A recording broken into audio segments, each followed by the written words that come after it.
Oke, selamat pagi semuanya rekan-rekan. Hari ini kita akan belajar bersama melalui training How to do Presentation. Training ini sangat penting sekali rekan-rekan sebagai pengetahuan dan bekal kita saat kita nanti bertemu dengan prospek. Apa saja hal yang harus kita perhatikan supaya kita bisa presentasi dengan efektif dan maksimal. Anda akan punya tingkat closing yang sangat tinggi. Anda kira-kira mau tidak punya pendapatan seperti Pak Julianto Eka Putra, seperti Pak Chandra Gunawan, seperti Dr. Roy, atau mungkin seperti Pak Leon dan Bu Anggreni, serta seperti leader-leader yang lain, di mana mereka hari ini punya pendapatan ratusan juta per bulan, bahkan sampai miliaran per bulan rekan-rekan. Tahukah Anda ada satu rahasia? Apa yang mereka lakukan dan kerjakan di bisnis HD ini sangat mudah, yaitu presentasi. Ya, kalau Anda bertanya ke saya, betulkah mereka punya income yang besar itu karena hanya melakukan presentasi? Yes, 1000% Anda tepat sekali. Karena memang pekerjaan kita di HDI adalah presentasi. Seperti halnya seorang guru, maka pekerjaannya adalah mengajar. Seorang koki, pekerjaannya adalah apa? Memasak pastinya. Nah, rekan-rekan sekalian, kalau sampai ada rekan-rekan enterprise HDI yang mana mereka mengatakan, saya gagal loh di HDI ini, saya loh gak bisa berhasil di HDI ini, maka pertanyaan yang pertama kali saya ajukan adalah, sudahkah kamu bisa presentasinya? Wah, saya nggak bisa, saya belum belajar. Nah, rekan-rekan bayangkan, itu sama halnya seperti seorang koki yang mengatakan apa? Saya ini koki loh, tapi saya gagal. Terus pada saat ditanya, loh kamu bisa masak apa? Ya nggak ada, ya paling cuma hanya bikin mie instan. Nah terus yang lainnya? Ya nggak ada. Tapi kan saya koki. Rekan-rekan kira-kira apa yang terjadi? Koki itu pun akan gagal total. Begitulah rekan-rekan sebenarnya kalau hari ini Anda mau sukses dan berhasil di HDI, kuncinya adalah kuasai untuk presentasinya. Karena itu adalah pekerjaan utama kita di bisnis ini. Nah, buat rekan-rekan sekalian semuanya, mungkin Anda mengatakan awal pertama saat melihat training ini, Anda mengatakan, Pak Nugroho, saya nggak pintar ngomong. Pak Nugroho, saya nggak bisa Pak untuk suruh menjabarkan, menjelaskan seperti itu. Maka saya akan jawab, itu normal sekali, 1000%. Normal. Kenapa rekan-rekan? Sebetulnya justru kita yang kaget kalau sampai Anda baru bergabung selama 2 hari atau bahkan 1 hari, kemudian Anda bisa menjelaskan semuanya dengan sangat lancar, persis seperti upline-upline leader Anda, maka percayalah, saya termasuk orang pertama yang akan lari dan takut karena saya bertemu dengan siapa rekan-rekan sekalian. Mengapa saya bisa seperti ini? Mengapa leader-leader yang lain bisa rekan-rekan? Kita bisa karena kita terbiasa. Kuncinya cuma satu. Bisa karena terbiasa. Tapi yang terpenting yang pertama bukan masalah bisa atau tidak bisanya, tapi permasalahannya adalah Anda mau atau tidak mau. Begitu Anda mau mencoba rekan-rekan, saya percaya dengan Anda melakukannya terus-menerus, maka Anda pasti bisa presentasi itu. Nah, rekan-rekan sekalian, di training HTP ini, perhatikan ada 10 hal yang harus diperhatikan dalam kita melakukan presentasi rekan-rekan sekalian. Maka kita mulai dari yang pertama terlebih dahulu. Rekan-rekan, persiapan yang pertama yang harus kita lakukan adalah persiapan dari sisi mental. Dari sisi mental, ada 3 hal yang harus kita perhatikan. Yang pertama adalah rekan-rekan, percaya diri. Ya, ini adalah faktor yang paling penting untuk menunjang keberhasilan Anda saat Anda memprospek Anda semuanya. Ingat, percaya diri Anda akan membuat orang itu tadi lebih yakin kepada Anda. Bayangkan saat ini, apakah mungkin orang mau menekuni bisnis ini, mau bergabung dengan Anda, kalau Anda sendiri pun tidak yakin bahwa Anda bisa sukses? Maka dari itu rekan-rekan, pertama faktor yang terpenting dalam presentasi adalah miliki percaya dirinya rekan-rekan. Karena dengan Anda percaya diri, maka orang itu akan lebih percaya ke Anda dan mereka akan bisa bergabung. Nah, rekan-rekan sekalian, gimana caranya kita bisa percaya diri? Mudah sekali. Yang pertama, segera mengikuti 5 training dasarnya. Isi diri Anda dengan pengetahuan-pengetahuan yang dibutuhkan. Lewat 3M-nya, membaca buku, mendengarkan CD, mendengarkan audio dari Billionaires Education Center, dan menghadiri setiap pertemuan yang ada. Nah, supaya Anda mempunyai pengetahuan cara presentasinya, datangi acara seperti PUSH atau Peluang Usaha Harian, atau juga ke acara BEM. Di sana nanti Anda akan mendengarkan cara presentasi dengan standar dan format yang baku rekan-rekan. Dan Anda nggak usah bingung. Kalau Anda mendengarkan mungkin kenapa presentasinya dari satu leader ke leader yang lain kok selalu sama rekan-rekan, itulah yang dimaksud dengan sistem rekan-rekan. Sebab kalau semua upline nantinya cara presentasinya beda-beda, yang pasti kebingungan adalah downline yang paling bawah. Mereka pasti akan bertanya, presentasi mana yang harus saya contoh? Dan apa yang terjadi akhirnya, duplikasi ke bawah tidak akan terjadi.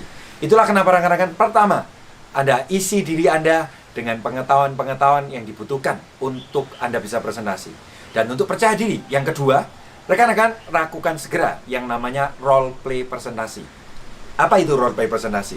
Role play presentasi adalah saat Anda bermain peran untuk mempresentasikan peluang HD ini kepada upline Anda.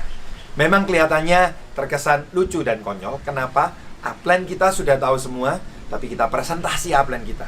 Nah, di sini rekan-rekan proses di mana upline akan mengevaluasi apakah cara presentasi Anda sudah benar, apakah intonasi suara Anda sudah baik, apakah materi yang disajikan sudah oke. Rekan-rekan, begitu Anda sudah selesai melakukan role play presentasi, maka percayalah, saat Anda menghadapi orang di luar sana, Anda pasti jauh lebih siap. Nah, untuk Anda bisa mendapatkan percaya diri yang lebih rekan-rekan, maka lakukan presentasinya itu dan jalani prosesnya. Apabila Anda mungkin sekali presentasi, hasil Anda tidak maksimal, bukan berarti Anda nggak bisa, bukan berarti Anda gagal. Tapi kalau ada proses Anda berlatih, seperti halnya bermain piano, seperti halnya kita olahraga berenang. Maka semua butuh proses untuk apa? Dilakukan terus-menerus sehingga kemampuan kita menjadi expert rekan-rekan. Nah, yang terakhir, supaya Anda bisa punya percaya diri rekan-rekan, ingat rekan-rekan bahwa setiap prospek yang Anda temui rekan-rekan, mereka tidak lebih paham HDI dibanding Anda semua. Ingat, pada saat Anda mungkin bertemu dengan seorang direktur bank, maka saat bicara mengenai HD, Anda lah semua yang lebih expert, yang lebih paham tentang bisnis HDI ini. Jadi Anda nggak usah merasa minder ataupun berkecil hati.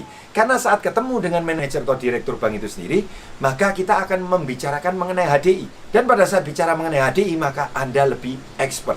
So, rekan-rekan sekalian, mau bertemu dengan siapapun, bahkan Anda bertemu dengan rekan dari medis, paramedis, yang notabene, mereka mungkin dari dunia kedokteran, dari dunia medis. Anda tidak perlu merasa minder. Mengapa? Karena tidak semua dokter sekalipun rekan-rekan atau dari medis yang belajar tentang mengenai HDI dan produk-produknya. So, dalam persiapan mental yang pertama, miliki kepercayaan diri. Yang kedua rekan-rekan, berpikir positif. Jadi rekan-rekan sekalian, pada saat Anda mau presentasi, apa yang harus Anda pikirkan adalah rekan-rekan, Anda berpikir bahwa orang yang saya akan presentasi, mereka akan tertarik, mereka akan bergabung dengan Anda, dan mereka akan menjalankan bisnis ini. Kesalahan banyak enterpriser adalah mereka selalu menjudge di awal. Apa artinya? Prejudge atau menghakimi di awal. Kelihatannya orang itu nggak mungkin mau lah. Wong itu loh, orangnya orang kaya. Ya mana mau orang seperti itu. Ya ini apalagi peluang bisnis yang seperti ini ya. Belum tentu mau lah. Akhirnya nggak dipresentasi. Kalaupun berangkat untuk presentasi, akhirnya apa rekan-rekan? Presentasinya asal-asalan. Nah, ini yang menarik. Kalau orang sudah terbiasa berpikir negative thinking terus, prejudge dulu, apa yang terjadi? Dia menemui prospek yang mungkin kebalikannya, dia akan ngomong gini, nggak mungkin maulah dia. Wong dia nggak punya uang kok. Wong dia loh orangnya secara penghidupan kurang cukup, kurang mampu. Mana mau ditawarin yang seperti ini? Nah, rekan-rekan coba lihat. Saat Anda mulai membalik, pikiran Anda menjadi pikiran yang positif. Maka apa yang terjadi? Pikirkan seperti ini. Kalau Anda mau bertemu dengan orang-orang yang mungkin secara kemampuan ekonomi lebih mapan, pikirkan seperti ini. Justru itu, kalau dia punya kemampuan ekonomi yang mapan, kemudian dia punya banyak link atau jaringan atau pertemanan dia yang sangat luas, orang ini pasti bisa bergabung. Dan kalau dia gabung, dia akan cepat sekali menjadi executive diamond. Yang satunya misalkan kebalikannya, justru itu orang-orang yang mungkin hari ini mereka membutuhkan keuangan atau finansialnya lebih membutuhkan, mereka justru pada saat tahu peluang bisnis ini, mereka akan semangat, mereka akan mengejar, dan mereka akan cepat sekali untuk menjadi diamond leader. Bayangkan kalau Anda pergi berangkat dengan pikiran yang positif, maka Anda menemui orang itu pun, Anda akan semangat.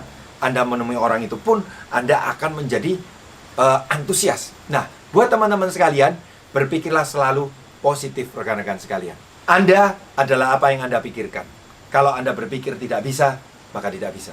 Tapi kalau Anda berpikir Anda bisa, maka Anda pun pasti bisa rekan-rekan. Itulah kunci kekuatan pikiran. Itulah kenapa saat bangun pagi hari rekan-rekan, selalu pikirkan bahwa setiap prospek yang Anda temui pasti closing, pasti closing, pasti closing. Maka itu pun akan closing. Nah, ada satu hal yang menarik rekan-rekan, karena kita meyakini bahwa bahasa komunikasi itu bukan hanya dari bahasa yang kita ucapkan, tapi dari bahasa batin kita. Kalau dari batin kita, aura kita, pikiran kita sudah negatif, maka yang keluar dari dalam diri kita pun akan yang negatif, rekan-rekan sekalian. Karena manusia tidak bisa dipungkiri, manusia hanya memberikan apa yang dia punyai. Kalau yang dia punyai negatif, maka yang dia bagikan yang negatif. Tapi kalau yang dia punyai positif, dia akan membagikan yang positif. Dan tahukah Anda, rekan-rekan, orang-orang yang bagus, orang-orang yang punya kualitas terbaik, justru cenderung akan terikat dengan hal-hal yang positif. Berpikirlah selalu positif. Persiapan yang ketiga untuk dalam hal mental adalah kebanggaan. Rekan-rekan, miliki kebanggaannya sebagai seorang enterprise HDI, rekan-rekan. Karena pada saat Anda punya sebuah kebanggaan bahwa ini bisnis yang besar, ini produk yang bagus, orang lain pun akan menjadi tertarik. Apa yang terjadi seringkali yang membuat orang lain tidak tertarik untuk join, rekan-rekan? Karena rekan-rekan, kita meletakkan label harga yang terlalu murah untuk bisnis kita sendiri. Sebagai contoh, dia sebelumnya udah ngomong gini, ayo, mau nggak Nugroho? Ya gue lagi jalanin bisnis kecil-kecilan sih. What? Orang akan mikir apa? Kecil-kecilan. Maka orang nggak akan mau, rekan-rekan. Betul ya? Seringkali kita meletakkan label harga terhadap bisnis dan produk HDI ini terlalu murah. Lu mau nggak jualan madu? Lumayan loh, dapat keuntungan eceran loh, kecil-kecil loh. Ya kan lumayan. Rekan-rekan sekalian, prospek Anda akan berpikir seperti yang Anda jelaskan di awal. Kalau Anda punya kebanggaan, mereka pun akan bangga. Bayangkan rekan-rekan, kalau misalkan Anda mengajak mereka, Anda punya kebanggaan seperti ini. Nugroho, mau nggak? Aku sekarang lagi bangun bisnis besar nih sekarang. Aku punya cabang sekarang di kurang lebih 148 kota. Nah sekarang aku lagi cari agen atau distributor yang mau kerjasama dengan aku. Loh, bisnismu apa, Nuk? Aku sekarang sedang menggarap bisnis di bidang kesehatan. Distributor produk-produk kesehatan. Bisa nggak kita ketemuan? Nah, maka apa yang bisa rekan-rekan? Dari awal pertama prospectingnya pun orang sudah tertarik. Kenapa? Karena bangga. Begitu ketemu pun, kita punya kebanggaan, kita akan bilang, kamu pernah tahu nggak ADI? Ini bisnis yang luar biasa loh, bagus banget loh sekarang. Kenapa? Kantor kita sudah di 148 kota. Rekan-rekan, kebanggaan itu akan membuat mereka percaya dengan Anda, rekan-rekan. Oke? Perhatikan yang pertama, persiapannya adalah pada persiapan mental. Persiapan yang kedua adalah dalam hal penampilan dan perlengkapan. Ini yang disebut dengan persiapan secara fisik. Nah, rekan-rekan sekalian, yang mempengaruhi tingkat closing Anda saat Anda presentasi adalah dari penampilan Anda. Tolong perhatikan penampilan Anda, rekan-rekan, bukan penampilan yang harus mahal, tapi yang rapi dan bersih. Setidaknya saat orang bertemu dengan Anda, mereka bisa merasa nyaman karena penampilan Anda yang betul-betul penampilan seorang profesional, yang betul-betul bukan cuma hanya abal-abal, tukang bual atau tukang buat janji, tapi betul-betul seorang profesional yang bisa dipercaya. Perhatikan mulai dari ujung rambut sampai dengan ujung kaki Anda, rekan-rekan. Nah, mulai dari apa? Kebersihan badan Anda. Perhatian dari rambut Anda. Perhatikan kemudian dari kebersihan muka Anda, termasuk kotoran di mata, perhatikan, termasuk hidung, terus juga pada mulut, bau mulut dan gigi jangan sampai terserip kotoran ataupun bahkan lombok bekas makan sambal. Ya rekan-rekan sekalian, Anda bayangin ada presentasi lengkap, bagus sekali rekan-rekan, tapi mereka merasakan bau mulut Anda, yaitu bau jengkol atau bau pete. Apa yang terjadi? Wah, mereka merasa apa? Gua nggak nyaman, gua pingin cepat untuk pulang, ya. Itu yang pernah saya alami. Kenapa? Saya nggak sadar, saya baru makan pete, kemudian saya presentasi, saya nggak minum, Bapak Ibu sekalian. Prospeknya langsung kabur, rekan-rekan sekalian. Ya, perhatikan juga bau badan, ya, bau badan tolong disemprot. Nah, tolong juga saling evaluasi, ngomong sama plannya, Len, gua bau badan nggak? Oke. Nah, coba dicek semuanya sampai dengan kebersihan di kaki Anda. Kuku-kuku, tangan, perhatikan rekan-rekan. Nah, untuk penampilan apa yang Anda kenakan mulai dari atas rekan-rekan, usahakan punya penampilan yang rapi dan bersih. Yang cowok, usahakan pakai penampilan seperti kemeja. Orang pasti akan jauh lebih trust rekan-rekan. Kalau bisa lengan panjang akan lebih baik. Kenapa? Saat Anda ketemu dengan orang yang mungkin mereka cuma pakai kaos atau mereka pakai lengan pendek, Anda kalau pakai pakaian kemeja lengan panjang, pasti Anda akan dianggap lebih tinggi daripada mereka. Oke, yes, we are professional enterprise HDI, betul kan? Kemudian kalau Anda misalkan Anda mau mengetahui, saya ini mau ketemu dengan orang-orang yang tingkatnya adalah meet up, ya, maka apa yang terjadi? Anda harus memakai mungkin blazer atau yang cowok pakai jas, ya, sehingga orang akan lebih percaya dengan Anda semua rekan-rekan. Tolong perhatikan kebersihan itu juga bawahan Saya menganjurkan bawaan sebisa mungkin pakailah bawaan yang gelap supaya kalau diberikan pakaian-pakaian apapun lebih mudah untuk masuk rekan-rekan sekalian warnanya. Ya, jangan pilih warna yang terlalu soft. Kalau terlalu soft, kuning yang pudar, orang akan lebih cenderung menganggap bahwa itu adalah warna-warna sales ya. Pilih motif corak itu akan sangat bagus ya. Baik itu juga yang wanita, saya mengajak pada Anda juga memakai business dress supaya orang bisa lebih percaya pada Anda semuanya rekan-rekan. Oke, cek dulu yang pertama adalah penampilan rekan-rekan sekalian. Yang kedua, yaitu persiapan dalam hal fisik ini tadi, perlengkapan Anda. Nah, sudahkah Anda memiliki perlengkapan-perlengkapan yang dibutuhkan? Ingat, di training NIO sudah dijelaskan semua di sana. Apa saja perlengkapan yang dibutuhkan untuk presentasi? Ya, misalkan press tool, slide press tool-nya ya dalam berupa PDF ataupun PowerPoint-nya rekan-rekan sekalian. Anda jangan lupa juga untuk membawa kertas untuk nanti bisa menuliskan isi dari bagian presentasinya. Formulir pendaftaran ya, jangan sampai lupa. Ballpoint untuk menjelaskan presentasi, jangan pakai ballpoint yang murahan rekan-rekan, tapi ballpoint yang kelasnya adalah profesional atau bisnis ya. Nah, kemudian Anda juga jangan lupa membawa tas kerja, jangan sampai ke sana kemari cuman bawa tas kresek, tas kantong plastik ya. Maka orang nggak akan percaya pada Anda semua ya. Lengkapi. Jangan lupa pada saat ketemu dengan mereka bawa apa juga, bawa kartu namanya. Nah, rekan-rekan sekalian, pada saat Anda punya perlengkapan yang semakin lengkap, maka saat Anda ketemu dengan orang, Anda menjelaskan pada mereka, mereka akan lebih percaya kepada Anda rekan-rekan.